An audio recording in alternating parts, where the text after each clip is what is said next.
नमस्कार। स्वागत है आपका चाणक्य नीति चैनल पर, जहां हम लेकर आते हैं चाणक्य के अमूल्य विचार, नीतियां और जीवन बदलने वाली शिक्षाएं। चाणक्य कहते हैं, मनुष्य का सबसे बड़ा मित्र उसका विवेक है और सबसे बड़ा शत्रु उसके दोष। आज के इस ज्ञान यात्रा में हम जानेंगे वे 10 दोष जिन्हें त्याग देना चाहिए ताकि जीवन में सफलता, सम्मान और सुख प्राप्त हो सके। हे मानव, यदि तुम जीवन में महानता प्राप्त करना चाहते हो तो पहले स्वयं को सुधारो। चाणक्य कहते हैं, मनुष्य स्वयं अपने दोषों से हारता है, ना कि किसी बाहरी शत्रु से। आज मैं तुम्हें उन 10 दोषों के विषय में बताऊंगा जिन्हें त्याग कर तुम अपने जीवन को धन्य बना सकते हो। पहला दोष है क्रोध। चाणक्य कहते हैं, क्रोध वह विष है जो पहले स्वयं को जलाता है और फिर दूसरों को नष्ट करता है। क्रोध में किया गया निर्णय विनाश का बीज बनता है। जिस प्रकार अग्नि में सब कुछ भस्म हो जाता है, वैसे ही क्रोध से बुद्धि भस्म हो जाती है। जो व्यक्ति क्रोध पर विजय पाता है वही सच्चा योद्धा कहलाता है। इसलिए हे मानव, क्रोध को त्याग दो, शांत चित्त से आगे बढ़ो। दूसरा दोष है लोभ। चाणक्य कहते हैं, लोभी व्यक्ति के पास चाहे जितना भी धन आ जाए, वह सदा दरिद्र बना रहता है।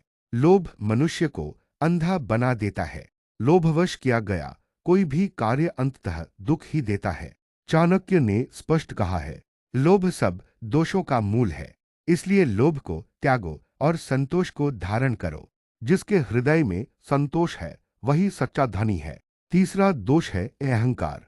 चाणक्य कहते हैं, जो व्यक्ति स्वयं को सर्वश्रेष्ठ समझने लगता है उसका पतन निश्चित हो जाता है। अहंकारी व्यक्ति दूसरों की सीख और सलाह को अनदेखा कर देता है। वह स्वयं अपने विनाश का मार्ग प्रशस्त करता है। इतिहास साक्षी है, रावण का विनाश उसके अहंकार से हुआ, न कि उसकी शक्ति की कमी से। इसलिए अहंकार को त्याग दो और विनम्रता को अपना लो। चौथा दोष है आलस्य। चाणक्य कहते हैं, आलसी व्यक्ति को न तो वर्तमान में सम्मान मिलता है और न ही भविष्य में सफलता। समय बहुत मूल्यवान है। जो समय का आदर करता है वही समय पर राज करता है। जो आलस्य करता है वह अवसरों को खो देता है और जीवन भर पछताता है। इसलिए आलस्य को त्यागो और परिश्रम को अपना साथी बनाओ। पांचवा दोष है मोह। चाणक्य कहते हैं, मोह में फंसा हुआ व्यक्ति कभी भी सत्य को नहीं पहचान सकता। मोह मनुष्य की दृष्टि को धुंधला कर देता है। माता पिता का मोह, संतान का मोह, धन का मोह, यह सभी मोह व्यक्ति को अपने वास्तविक कर्तव्य से भटका देते हैं। इसलिए मोह को त्यागो और कर्तव्यनिष्ठ बनो। सत्य का अनुसरण करो, मोह का नहीं। छठा दोष है मिथ्या भाषण। चाणक्य कहते हैं, झूठ की बुनियाद पर कोई भी संबंध टिक नहीं सकता। सत्य कठोर हो सकता है परंतु स्थायी होता है।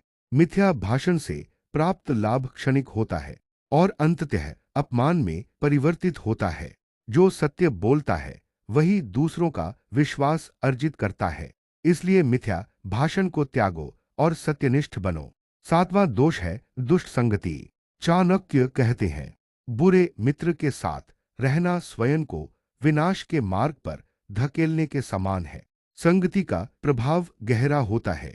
जैसे जल में पड़े फूल से भी सुगंध आ जाती है, वैसे ही संगति से स्वभाव बदल जाता है।